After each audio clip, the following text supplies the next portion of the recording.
Welcome to Electrical Circuit 2. Today, as our topic is the continuation of frequency response, which is series resonance. So, as you all can see, Earth circuit is series form.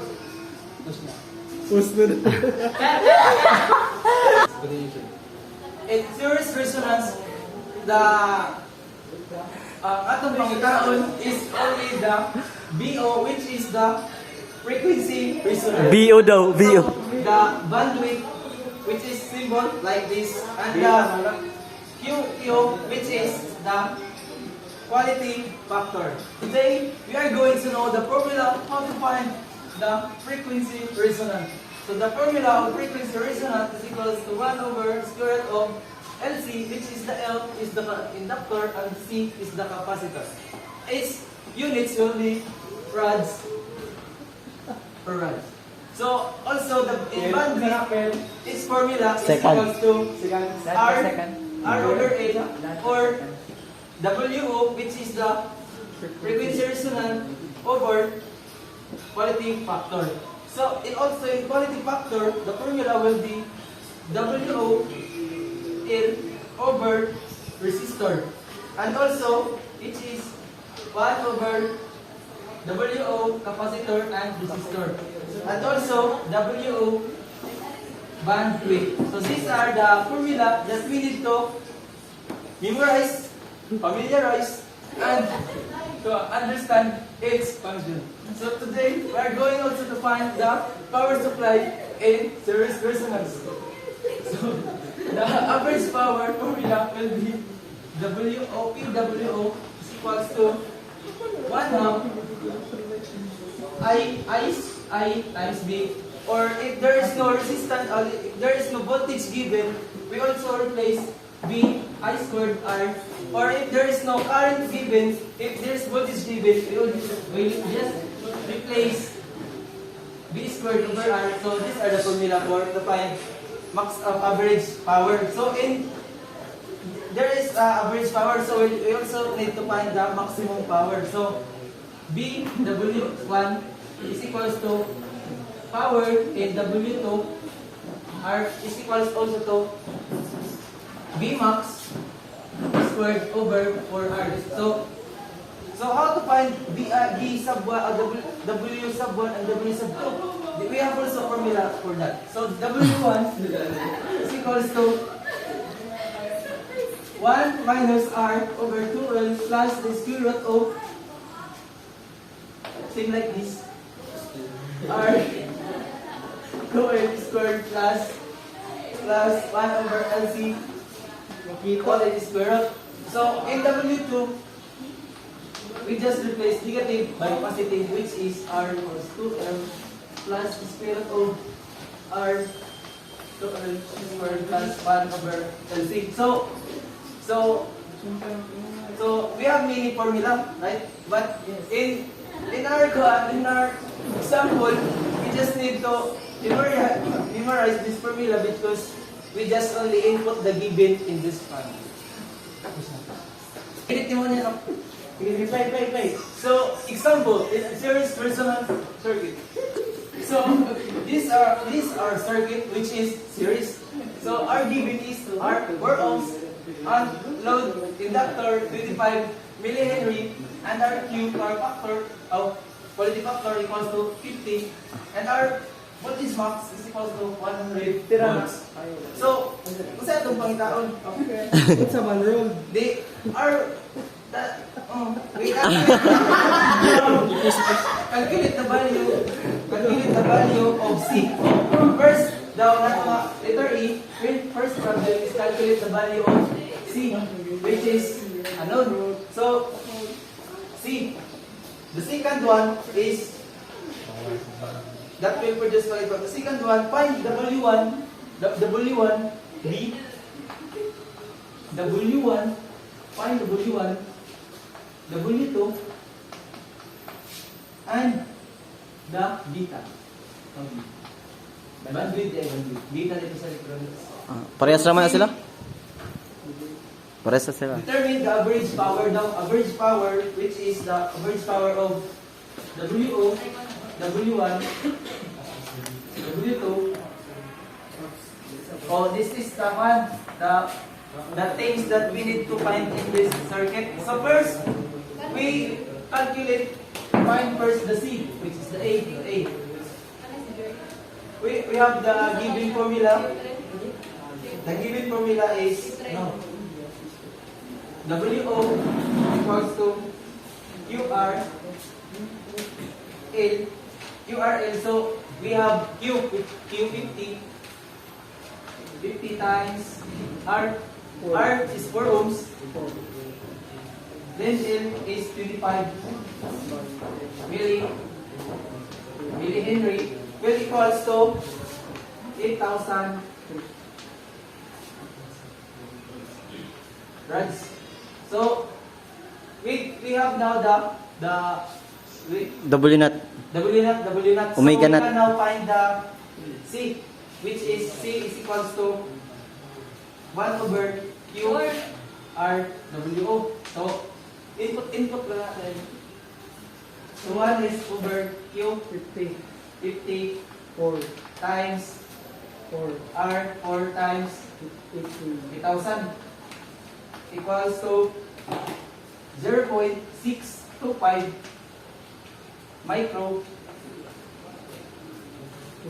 microfarad. So we get the C. Now we proceed to our letter B. Find W1 now. Initial. Wala. Awan na yan. 1. So we can use the formula, which Salamat. is the formula na katuwin 1R 2L plus R 2L square root plus 1 LC. So substitute 4 calls to minus. Don't forget to write minus. So C is 0.625 micro plus 4 to 0625. square plus 1 over L 25 micro. RC 0.625 micro. So the result is How much? 7,920 rods.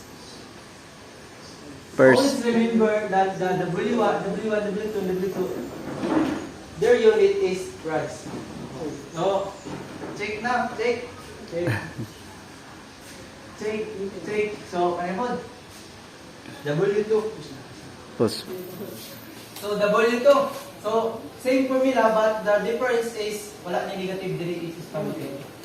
So ani gapon translate input pa gyapon. R is 4 totals 625 micro plus 4 times 625 square plus 1 over 25 milli plus 0.625 micro, which is if you input this into your calculator, so the result will be 8,080 rods. So check na, check W2. Now is time to find the bandwidth. So the formula is WO over Q. So we have already the WO, W naught, which is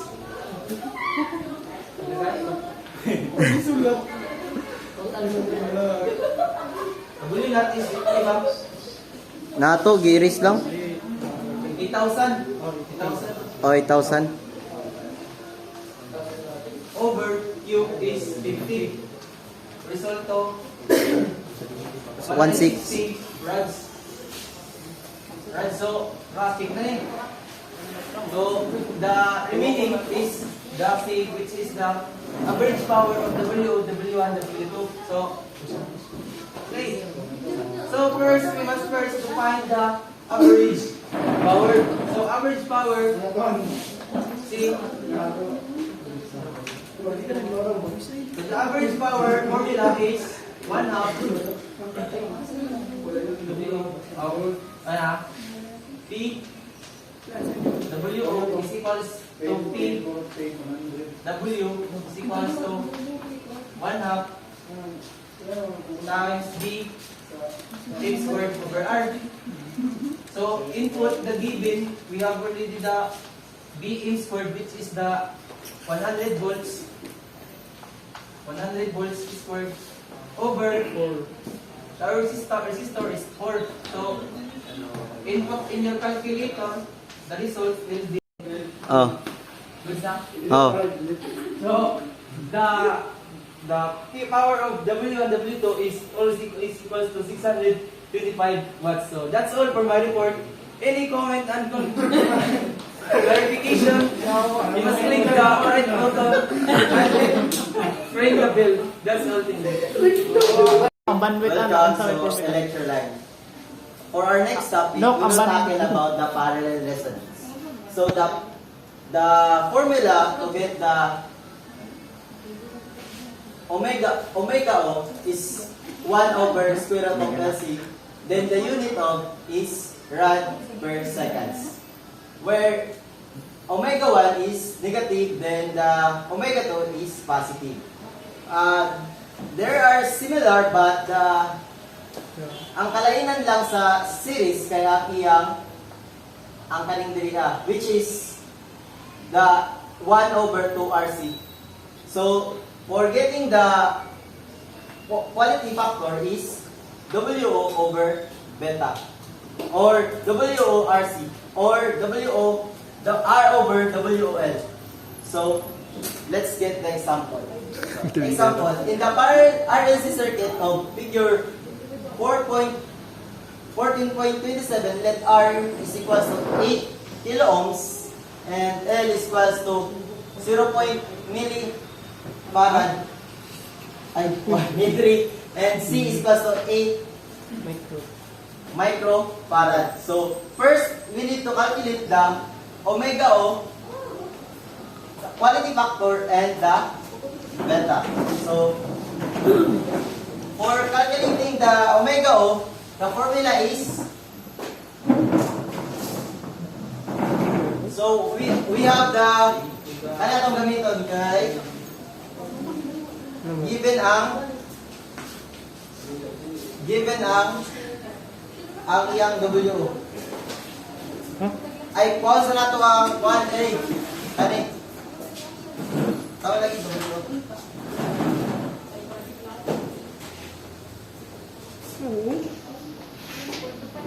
Magani. So change na. Kwento.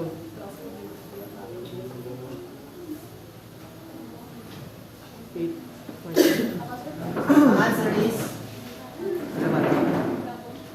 25 rads per second. So now we have the omega O. We can now get the quality factor. So R over L. R is 80 over 25P times L, which is 0.2 millihenry. Then, ilan sir? 1,600. Wala siya unit. Unitless. So, now, Quality factor. sabihin na ko. So, for getting the B, we can, ano lang nga ni, di ba, ato ka niya siya Transpose. i-transpose from Q W over B. Micro. So, ato ni i-times dire, i-1 para mag-balance. 80. 8. Positive 8. So, we have now the formula getting the beta. So, the omega is 25D over the Q is 1,600. So, beta is equals to 15.5 625 rad per second. Ibakos no. Pus. So, kung na po na ito ang W1 o W2. Formula sa W1 is negative 1 over 2RC plus square root of 1 over 2RC plus 1 over LC. So, ato na i-substitute 1 over 2 times 8 times R. Ang C na to is 8 microohms, microfarad plus square root of 1 over 2, 8 or 8 times 8 milliamps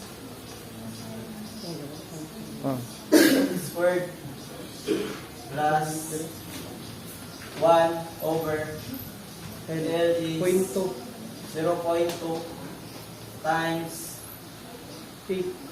C na 8 microfarad. Ato lagi i-cancel ang negative 33 o ang negative 33 ang mga microfarad sila instead of ano katong Mili mo na. ay milli. Muna na milli siya. So ang answer niya is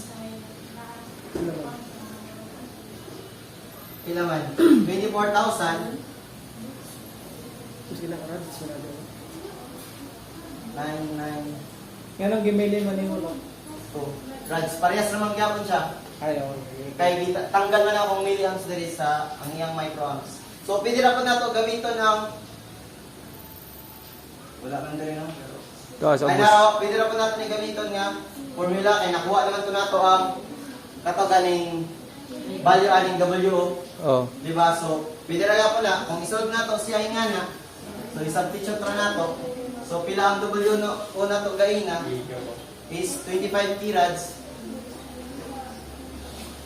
minus beta. Ang beta nato gaina is pila 15.625 over 2. So maingana ra gyapon ang answer 24.992 rads per second. So sa W2 na punta, so ato rin ay positive. So W2 na, anarakan, iso na natin ang negative.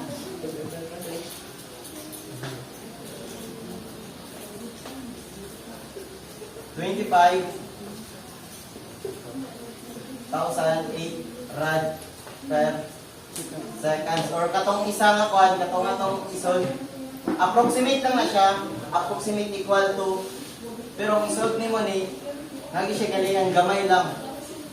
So ang W is 25 Katulong. plus beta na Oh, ipindisin mo. 15.625 over 2. So plus na siya kay kato naman ang W on omega 2 naman. So mo ang answer niya nga kuan 25,008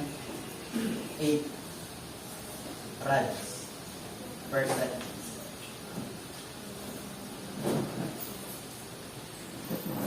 Power sa every omega. So nakuha naman nato ang omega o omega 1, omega 2, kuha na po nato yung power. So magamit ang formula sa power is P equals to 1/2 I squared R. So kuha sa nato ang I sa omega O. So na naman tayo omega O. So ang pagkuha sa omega O is, di ba, ang formula sa Ohm's law is I is equals to B over R. So ang R natin dali which is or Z, which is the impedance of Z is equals to R ra gyapon. So ang I o nato, di ba? So ang atong kwan na given ano dali given na sinusoidal na sine 10 sine WT. So kung ato nang kwanon is or sa phasor pa 10 over I angle na negative 90. So kung ato na i-graph no na negative 90 na nalila. Mali. Ay, dali. Grabe. So, Anto? Gan. then negative 90 over Z nga 8,000. So makuha na nato ang iyang value sa IO, which is sa 1.25 angle negative 90 milliamps. So makuha na nato ang power sa niya. So 1/2 this square root of 1.25 is 90 milliamp squared hour times 8,000. So, kay nakaano man kanang ang power naman na pwede rin mawala ang negative 90 kay ang real number na may kuha na ito So, may mo na siyang milliamp. No, kay pag real number nana sa kuha nana siya theorem nganong real number ang kuha na to. So, Ang unsa? ang kaning pandria ang I squared. Di ba na Pwede, sa phasor form kay naa siya quadri angle. Pero pag i-kuha na nimong power ang Magnitude na. yung magnitude ra nimo so ang resulta ni 0.25 ra gyapon siya. Gods. So the power of omega O is equals to ilaman 6.25 milliwatts. So pwede po natin siya makuha in terms sa atong P Na. is equals to 1/2 Bm squared over R. So Walang yang. ang answer gyapon guys, same ra gyapon siya ani. So ang nakuha na nato ni ang power sa omega O, kuha na nato ang power sa omega 1 ug omega 2 which is same ra sila. So ang pag-solve ni is isa ra. Forgetting the W omega is Doktor na omega 1 o omega 2 is Ay, lang ko dumaya. Ay, lang ko dumaya. so Ay, ko dumaya. P is equals to Bm squared Pagod po. over Layod mo. 2 4R. So ato ra ang list. Ang answer niya is 3,125 milliwatts. One. Gods na. Good afternoon everyone. So, our topic for today is all about passive filters. So, ang ilalim sa passive filters is consist of resistance, inductance, and capacitance. So, ang passive filters is na yung klase sa filter. So, ang una is the low pass filter which is one siya, ginaalam niya ang kanang low frequency tapos ginablock niya ang high frequency. Ibali ang kaya pasunod na kuan is ang low frequency tapos yan ginablock ang high frequency. So, mo siya ang iyang kuan ang iyang circuit diagram ng forma niya which is dahil ang voltage input, padulong resistance, padulong capacitance, Pops. na high voltage output. So, ang formula is HW is equals to VO over V1 is equals to 1 over GWC which is kani pag i-convert nyo is 1 over G omega C over the R plus 1 over GWC or C over R plus C. So, the next is the high pass filter. So, high pass filter is kabaliktaran ani. Then, ginaalam niya ang high frequency tapos gina-block niya ang low frequency. So, mali po niya ang kaning iyang forma sa iyang circuit. So,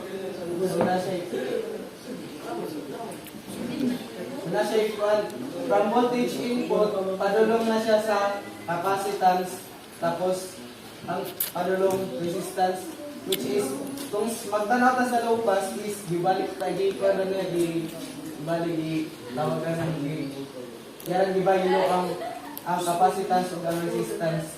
So, ang formula po dahil na mabuhat is, gibaylo rapod niya, HW is equals to VO over V1 is equals to R na kanina ang nasa taas tapos over the R plus C.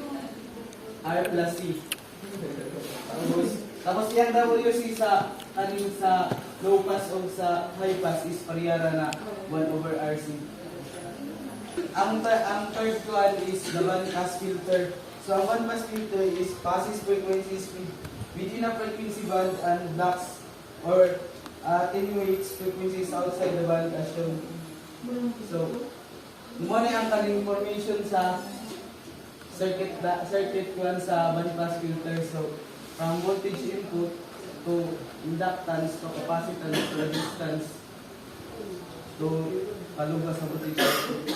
So, ang iyang formula is HW is equals to PO over P1 is equals to R magyapon na nato sa voltage output over R plus the inductance minus the capacitance. So, ang atong kwan kagain na sa ato ang low pass o high pass is the WC karon is the WO which is 1 over square root of inductance times the capacitance. So, diri na to sa band stop. Ang band stop is kabaliktaran, mura na po siya o kabaliktaran sa band pass. So, ano na yung kaning kuhan, yung circuit diagram. From voltage input to the resistance to capacitance to inductance. So, para siya is na nasa sa inductance. Unlike kagayin na sa band pass na nasa sa resistance. So, yung formula is ikuara siya, ipataas lang ang katong kaning inductance. So, GWL which is the inductance minus the C over the R plus GWL minus the capacitance. So, W is equals to 1 over square root of LC. Mora gyapon ang iyang W.